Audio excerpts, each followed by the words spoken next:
teppa bo'lganini shu demay yosh paytida shu bir beti ishib ketuvdi. Aniq bilmayman lekin teppa bo'lganini.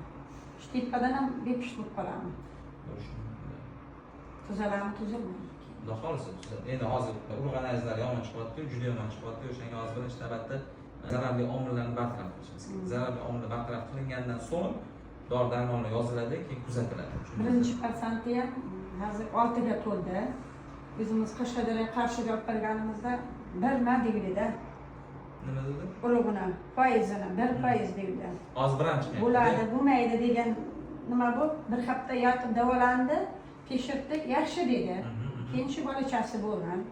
6 ga kirdi. Shu 6 ga kirguncha ham 1 marta, 2 marta davolandi. Shu birinchi davolangan Qarshi doktorimizga.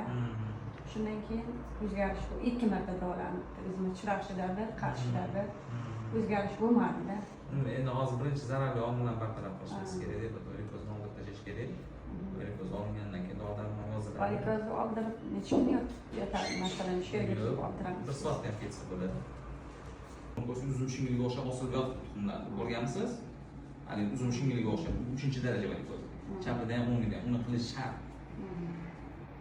Bir soatda javob beramiz.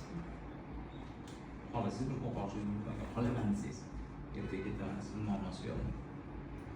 Hozir mashina haydab kelgan, bizlarda olib kelgan. Bizlar kasal, buni hozir favqulodda shu yerda urolog bor deb eshitdi.